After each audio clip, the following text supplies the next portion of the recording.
მოგესალმებით.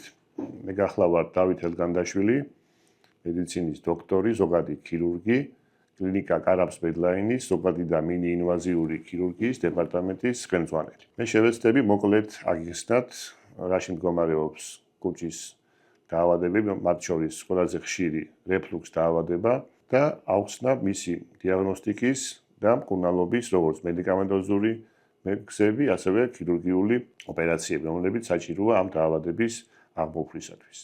რაც შეეხება რეფლუქსს, მე დაახლოებით სქემატურად რომ აგიხსნათ, საყლაპავსა და კუჭს შორის არის მექანიკური კუნთებისგან შექმნილი სარქველი, რომელიც იწვევს საყლაპავისა და კუჭს შორის მჟავას ტუტოვანი ბალანსის დაცვას. კუჭში წარმოდგენილია ჯირკვლები, რომლებიც ქმნიან მჟავე გარემოს, გამოყოფენ მარილმჟავას, რომელიც საჭიროა ორგანიზმისთვის, რომ მონელება ნორმალურად წარიმართოს, მონელების პროცესი და საყლაპავი უბრალოდ ტრანსპორტირებას აკეთებს სპირიცგლუდან საკვები ჩადის მექანიკური გზით, პერისტალტიკური ტალღების საშუალებით და სარქველს გახსნის, ჩავასაჭმელი ან სითხე კუჭში და მე ისმ დაიხუროს. როდესაც არ გვაქვს სარქლის უკმარისობა გვაქვს და სარქველი ბოლომდე არ იხურება, კუჭის წვენი იწყებს საყლაპავისკენ მიგრაცია. ეს არის ძალიან შემაწუხებელი ადამიანისთვის, ახდენს საყლაპავის ლორწოვანის გაღიზიანებას, იმიტომ რომ საყლაპავს არ აქვს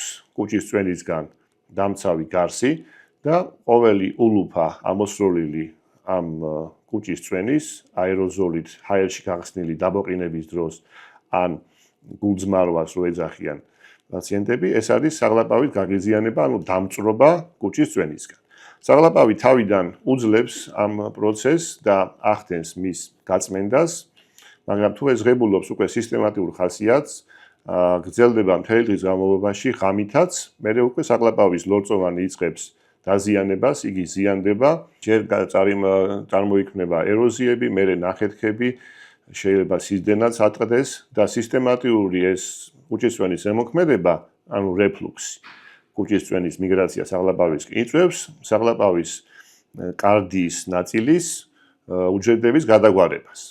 ხდება უჯრედების მეტაპლაზია, პირველი ხარისხი, მეორე ხარისხი, მესამე ხარისხი და ასე შემდეგ და ეს მეცნიერებაში აღწერილია როგორც ბარეტის დაავადება. ანუ ხდება საყლაპავის უჯრედების გადაგვარება სიმსივნურ პროცესად.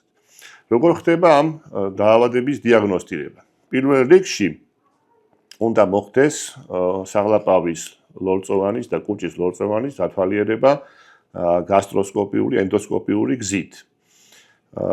ინახება საეჭვო უბანი და ხდება მისგან, ანუ იმ უბნიდან რამდენიმე ადგილზე ბიოფსიური მასალის აღება. ანუ ხდება სპეციალური ინსტრუმენტის ჩაყვანა გასტროსკოპიის პერიოდში, მანიპულაციის დროს და ხდება იმ საეჭვო ქსოვილების აღება ცოტა უფრო ღრმად, ვიდრე მას ლორწოვანი გარსი ხედავს.